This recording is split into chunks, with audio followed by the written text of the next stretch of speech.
Today I'm joined by Liz Malthouse from Beachside Property Rentals. Liz has been a regular guest on the show. Liz, welcome to the program. Hi Wayne, how are you? I'm very well, thank you. Now, you're on the magnificent Sunshine Coast in Queensland. What are some of the beaches around there that you would service? Sunshine Beach, Sunrise Beach, Peregian Beach, Marcus Beach, Coolum Beach, Mount Coolum, Yaroomba Beach, even down to Cotton Tree and Maroochydore. Now, I love the way you can just rattle them off, because for many of us who only get to the Sunshine Coast for the odd holiday, any one of those is an adventure in itself in surf and sand. So it's a very nice part of the world you've chosen to live in. It's a beautiful backdrop. It's lovely. Liz, you're a Beachside Property Rentals, your company does property rentals, but you're a mobile property rental agent. Why did you choose to go mobile? We just wanted to be connected to our clientele.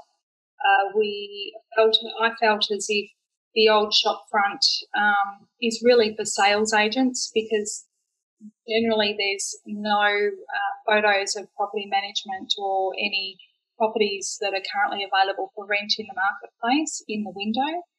So we just felt as if there was no need, because the property management tends to be at the back of the building. So really we want to be in the forefront. We want to be out and about. And of course, once upon a time you had to go to the office to pay the rent, but no one does that anymore. Oh God, no. Yes. Cashless office is great. It's safe and it's secure, and because of trust monies, everything's accounted for. So I love getting direct debits and direct credits directly into my trust account.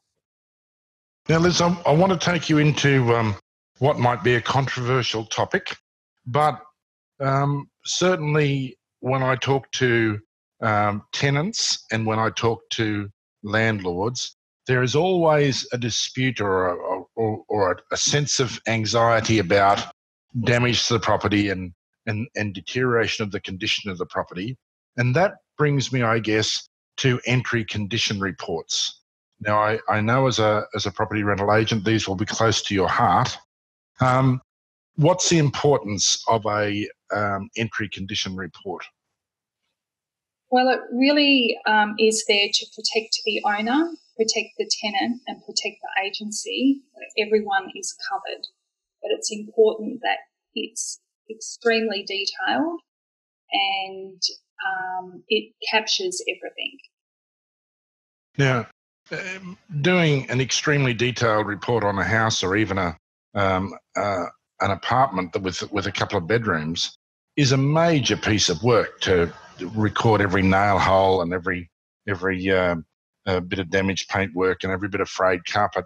And I want to know, if you say the carpet's frayed, how do you detect more frayed or less frayed or unreasonably frayed? What are the rules around this? Well, that is a great question, and one that I'm quite passionate about. I'll show you a little example of a property that I've just recently taken over, and this is what's called an entry condition report. I've just hidden all the details of the names, and we actually go room by room. And this is not mine, this is another agency's, and the tenant has an opportunity to make their comments if they disagree against this document. So this document, as you can see, is probably about 6 pages long. And that has to be given to the tenant at the start of the tenancy, and they have 3 days to make their comments, and that's why they have made their comments on this side. Now, and it's 20 or 30 items per page, so it's less than a couple of hundred items, I guess. Yeah, so this property is unfurnished, so it's important to you go by the wall. It's, walls, doors, floors, as you said, carpet fraying and bits and pieces like that. Giving someone a document, they may not know on a particular wall it might have a nail hole and it actually could have an indentation of the wall. So trying with a little space, trying to spend the time and the energy to record it correctly and to have supporting evidence of your entry condition report takes longer than an hour to do. So I'll just show you an example of one of mine. This is one of mine. This is, if you can all see how thick that is. That's a centimetre and a half of paper piled up there. Yeah, well, I do go through a lot of paper, and I definitely go through a lot of ink. And okay, so as you can see here, we're talking about the front door, so the entry into the property. And you can see that there's a lot of writing there because there was a lot of defects of the property that had to be noted down. Down the bottom underneath here, there's a notation of photos. So it's LM1 to LM28. So I've actually taken 28 photos just to the entry. Now, they're not pretty photos, but they're realistic photos. So if we go to here, we've got all the photos given to the tenant, which are stamp dated, and they're all itemised. So this document, this is actually given to the tenants. Yeah. So they've actually got this whole document. They get to keep it. And the way that I do my entry condition reports for that property, it took me 10 hours to do. Yeah, So, I can believe that. That's an enormous amount of work in that. But it is, but then I'm protecting my owner.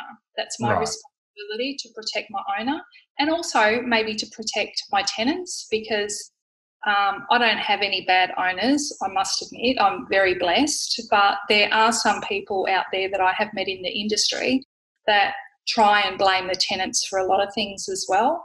So this protects them, and my tenants just love it. They just can't believe that I'm giving them such a detailed report. So the information that I get back from them is quite positive. And obviously when the tenants vacate, then we need to ensure that the property is in the same condition as it was handed in, because we have that supporting document to prove what the walls were like, what the ceiling was like, if there was a hole in that particular wall. And if there wasn't a hole, well, then it prevents us going to QCAT or to court, because we have evidence and they can see clearly that they're in the wrong. And then we address it and we get a good resolution. Now, Liz, what about fair wear and tear? Because there's provision in most leases for this idea of fair wear and tear. And particularly if you live in a house for a couple of years, things are bound not to be the same as they were 2 years ago when you moved in. How do you address that? Well, I think when you do your routine inspections, you see different things during that process, and you pick them up as you go along. The idea is to not wait till the end when a tenant leaves. If the tenant has done some damage, will you address it then? The owner at the end of the lease should not be surprised that there is fair wear and tear on the property, because during the routine inspections, again with myself, is I take a lot of photos and I actually send them through to them. For instance, if I feel as if the paint is looking a bit thin and is due to have a paint, I would let them know.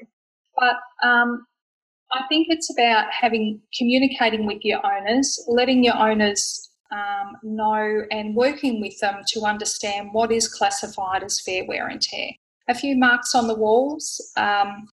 Generally, the tenants can get it off. There's little magic cubes that can rub things off these days. So there's a lot of things that we can do that the tenants don't necessarily have to spend a lot of money to bring it back up to where it should be. But of course, the owner has to expect wear and tear, because if they were in the property, the same thing would have happened. Liz, I guess tenants have experience of different property managers, because as they've moved around or gone from property to property, every one of them has a different property manager. What about owners? Do they get experience with different property managers? Do they understand how good your service is, or have they nothing to compare it with? A lot of my owners probably have been with other people before, and they're long-term investors, or they know of me. I think I actually explain it to people who have never rented before that I think it's important to have continuity of one person looking after your property. or one person overseeing it. I think it's really important, and it gives the owners confidence because they don't want chop and change all the time. They don't want someone to know what their property was like and then all of a sudden they've left for another agency and then they've got a new property manager who has no idea of any maintenance or the history of the property. So it's really important for any owner, I think, to have continuity, have trust in your property manager, and to be able to have that rapport that you can call on if you need be. Yeah, just looking at that first example of an entry report you had there where it was just narrative, a few words of description item by item.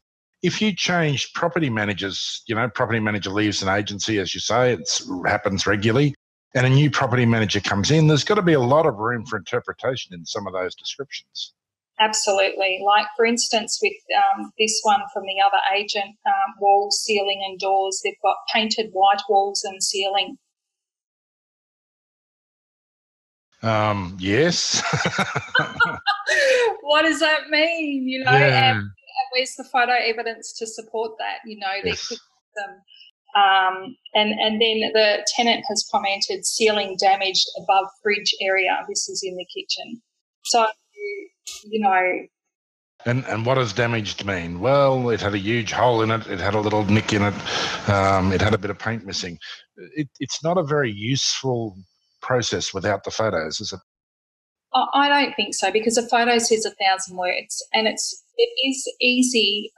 It's really difficult to sit down in a property and do an entry condition report, because you go in every room and you look at, you go through the walls, the doors, what have you, and you have to really look, and it has to be the attention to detail.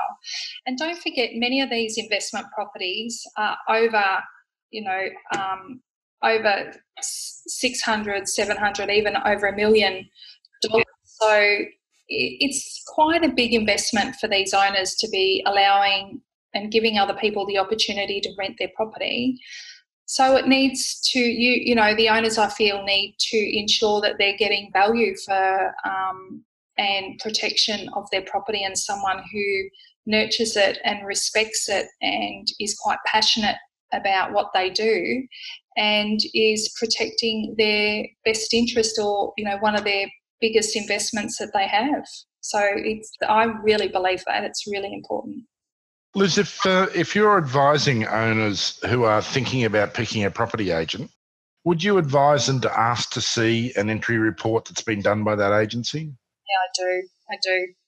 I always show my entries to my to any people that I go and see and to transfer over, and it says 1,000 words. It's just it just shows that you care, and it's not. To me, it's not my job. It's my career. It's my passion. So there lies the difference. It takes a long time to do those entries, and yeah, it'd be great to do it in an hour and a half, like a lot of agencies do. But I just can't. I just break it up, and I don't do it all in one day, because you lose focus because you're in a hot home. So I know that seems a bit crazy, but I usually break it up over 3 days. Like this morning, I've been out doing an entry, and then I might go back this afternoon and just finish it off because I've nearly finished it. But I'll do it first thing in the morning because you're fresh, and your attention to detail is a lot better in the morning than it is at night, later on in the afternoon. So I pick my times when I do things, so I'm maximising any losses to my owners, which I think is important, and to the tenants as well. And I think that protection of your owners is probably one of the very admirable characteristics of Beachside Property Rentals. Yeah. Liz Malthouse from Beachside Property Rentals. For people who have been listening to you and watching you today, how can they reach out to you? Please feel free to give me a call on 0438 409 842. If it's easier for you to call after hours because you've committed to work, that's fine. or you can shoot me an email at rentals@beachsidepr.com.au. Liz, thanks for your time today. Thanks, Wayne. Have a good day.